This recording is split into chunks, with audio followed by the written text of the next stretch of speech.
तोहरा पटेब तोरा बहिनों के साथ में रखबोगे दोनों के।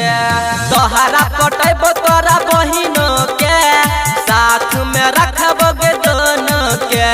शाम सवेरे शॉपिंग करबो लहंगा किन देबो तोहरो के। तोरा पटेब तोहरा बहिनों के साथ में रखबोगे दोनों के।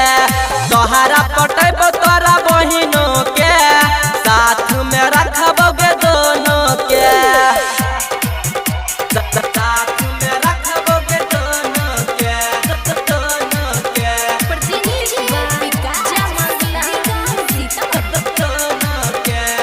कहनो चीज के तोरा हो तो नहीं कमी, सारा सुख तोरा देबोगे हमही। सारा सुख तोरा देबोगे हमही। कोनो चीज के तोरा हो तो नहीं कमी, सारा सुख तोरा देबोगे हमही। रुपया के कमी नहीं छे हमारा के, तोहरा पटेब तोरा बहिन के।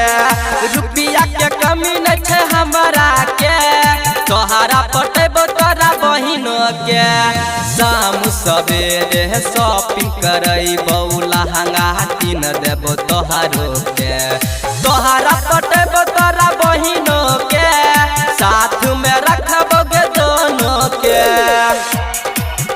साथ में रखबोगे दोनों के, दोनों के।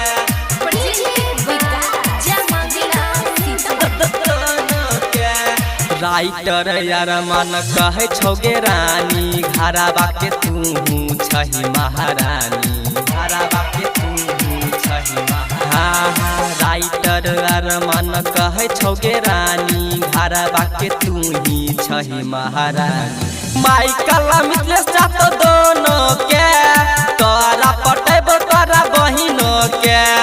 अनिल बादल चाहतो दोनों के, तोहरा पटे तो तोरा बहिनों के।